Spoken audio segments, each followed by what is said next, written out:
Ambati Silks, Kanchipuram Saree Store, now in Vijayawada. Exclusive Pattu Sarees, Salwas and Lehengas.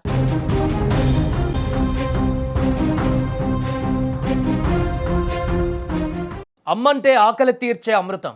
అమ్మ ఒడి అంటే ఏ కష్టం రాకుండా కాపాడే ఒక కవచం. కానీ ఆ కన్న తల్లే కాల యముడితో చేతులు కలిపితే, ఆ అమ్మే తన సుఖం కోసం కన్న పేగును తెంచేయడానికి సిద్ధపడితే అంతకంటే ఘోరం ఏముంటుంది? రక్తం పంచుకు పుట్టిన బిడ్డ కంటే క్షణికామైనటువంటి వ్యామోహమే ముఖ్యం అనుకున్న ఓ తల్లి నిర్లక్ష్యం ఒక పసివాడి ప్రాణాన్ని గాలిలో కలిసిపోయేలా చేసింది. అభం శుభం తెలియని ఆ 4 ఏళ్ల బాలుడు ఆకలి వేస్తే అమ్మాని పిలవడమే తప్ప అదే అమ్మ తన ప్రాణాలు తీసేందుకు ఒక కిరాతకుడికి సహకరిస్తుందని ఊహించలేకపోయాడు. కామారెడ్డి జిల్లా కేంద్రంలో జరిగిన ఈ దారుణ ఘటన సమాజం తలదించుకునేలా చేస్తుంది. రాజంపేటకు చెందిన ఒక మహిళ తన భర్తతో మనస్పర్ధలు రావడంతో కొంతకాలంగా దూరంగా ఉంటుంది. ఆమె తన కూతురు 4 ఏళ్ల కుమారుడు శ్రవణ్తో కలిసి కామారెడ్డిలోని శ్రీరామ్ నగర్ కాలనీలో నివాసం ఉంటుంది. అయితే అదే సమయంలో ఆమెకు నరసింహులు అనే వ్యక్తితో పరిచయం ఏర్పడింది.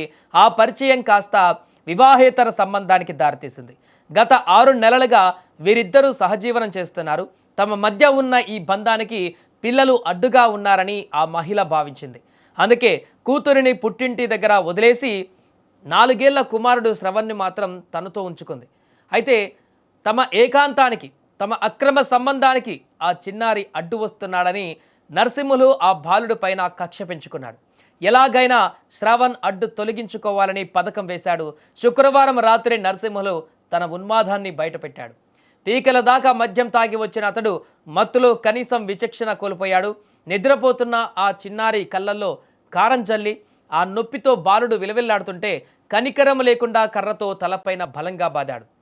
ఆ దెబ్బలకు ఆ పసి ప్రాణం గాల్లో కలిసిపోయింది. ఈ విషయంపైన సమాచారం అందుకున్నటువంటి బాలుడి బాబాయ్ రమేష్ వెంటనే పోలీసులకు ఫిర్యాదు చేశాడు. ఘటనా స్థలానికి చేరుకున్న పోలీసులు మృతదేహాన్ని పరిశీలించి కేసు నమోదు చేశారు. నిందితుడు నరసింహులను అదుపులోకి తీసుకొని విచారిస్తున్నారు. అయితే ప్రాథమికంగా వివాహేతర సంబంధమే కారణమని తెలుస్తున్న ఈ హత్య వెనుక ఇంకా ఎవరెవరి హస్తం ఉందనే కోణంలో పోలీసులు దర్యాప్తు ముమ్మరం చేశారు. కామారెడ్డి పట్టణంలో ఈ ఘటన తీవ్ర కలకలం రేపింది. కన్న పేగును కాదనుకుని కామంతో కళ్ళు మూసుకుపోయిన ఆ తల్లి తీరుపైన సర్వత్రా విమర్శలు వ్యక్తమవుతున్నాయి. ఏదేమైనా ఈ ఘటన ఇప్పుడు సమాజంలో ఒక్కసారిగా అందరినీ కూడా తీవ్ర దిగ్భ్రాంతికి గురిచేస్తుంది.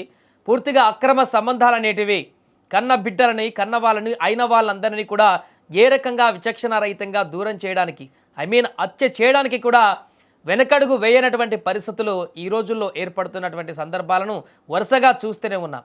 గతంలో అనేక ఘటనలు ఇలాంటివి చోటు చేసుకున్నాయి. అక్రమ సంబంధానికి అడ్డు వస్తున్నారని చెప్పేసి కన్న పిల్లలని కడతీర్చినటువంటి అనేక మందిని ఇప్పటికే చూసాం. మరలా అలాంటి ఘటన ఇప్పుడు తాజాగా వెలుగు చూసింది. కన్న తల్లే తన కొడుకుని, 4 ఏళ్ల కొడుకుని అక్రమ సంబంధానికి అడ్డు వస్తున్నాడంటూ ఆ వ్యక్తితోనే చంపించినటువంటి ఘటన కలకలం రేపుతుంది. ఏదేమైనా దీనికి సంబంధించి దర్యాప్తు కొనసాగిస్తున్నటువంటి పోలీసులు అన్ని రకాల కోణాలలో కూడా ఇప్పుడు కేసును ముందుకు తీసుకువెళ్తున్నారు. అండ్ ఇక ఆమెకి, అదేవిధంగా ఆ వ్యక్తికి కఠిన శిక్షలు పడాలంటూ కూడా చనిపోయినటువంటి బాలుడికి సంబంధించిన బంధువులు ఇప్పుడు ఆగ్రహిస్తున్నారు. కూలి పని చేసుకుంటా, నాకు పెళ్ళయి 10 సంవత్సరాలు అవుతుంది. ఒక కొడుకు, ఒక బిడ్డ. బిడ్డ 6 ఏళ్ళు, కొడుకు 4 ఏళ్ళు. కర్నూలు పెట్టుకుంటే కొన్ని వద్దులు విడిపోయినాము. 4 ఏళ్ళ దాకా కలవలేదు. ఆ లోపలనే ఈ విధంగా జరిగింది. మొదలు పెట్టుకుంటున్నా జరిగిపోయాను. నేను పక్కకు బతుకని పిల్లలు పట్టుకుని అనుకుని చూసుకుంటే కొడుకుని ఇట్లా చంపేసుకుని ఉన్నది మనిషి. నాకు న్యాయం జరగాలన్నాను చెప్తున్నాను. కూడా తెలిసింది పంచాయతీలు అన్నీ ఇట్లా వేసుడు తప్పని చెప్పినా కొట్టినా ఆయన మారలేదు. ఈ ధరను చూసుకున్నావు, నాకు చెప్పకుండా ఇంట్లో నుంచి బయటకు వెళ్ళిపోయింది మనిషి. లేకినా ఇప్పుడు దొరికింది. కొడుకుని చంపేసుకుని కూర్చున్నది. చెందిన రజిత ఆలియస్ లక్ష్మి అనే ఆమెకు అరగొండ గ్రామానికి చెందిన భాస్కర్తో 2014 సంవత్సరంలో వివాహం జరిగింది.